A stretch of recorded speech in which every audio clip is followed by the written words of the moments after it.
तो last part में हमने देखा कि वो चारों विलेज में वापस आ चुके थे, लेकिन उन्हें पता चलता है कि पिलेजर्स ने उनके विलेज पर हमला करके वहाँ के सारे लोगों को मार दिया था और उनके एम्पायर के किंग ने उनकी विलेज की मदद करने से मना कर दिया था।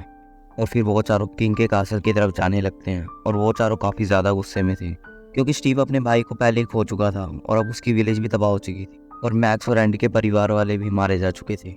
और कुछ ही देर में वो कासल के पास पहुंच जाते हैं तो वो सीधा कासल के अंदर जाते हैं और काय किंग से पूछता है कि आपने हमारी विलेज की मदद क्यों नहीं करी।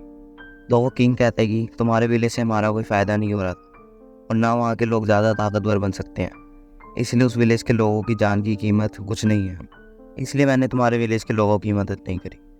और अब एंडी को काफ़ी ज़्यादा गुस्सा आ चुका था और वो किंग को मारने के लिए आगे बढ़ने लगता है, लेकिन किंग के सिपाही उसे पकड़ लेते हैं। तो स्टीव किंग की तरफ आगे बढ़ने लगता है, लेकिन वहाँ कुछ पावरफुल सिपाही आ जाते हैं और वो स्टीव को भी पकड़ लेते हैं।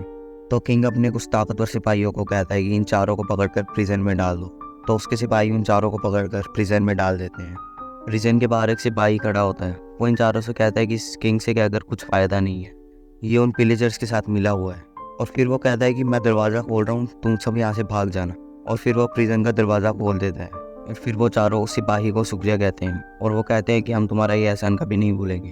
और फिर वो चारों वहाँ से भागने लगते हैं और इसी के साथ ये एपिसोड भी ख़त्म हो जाता है।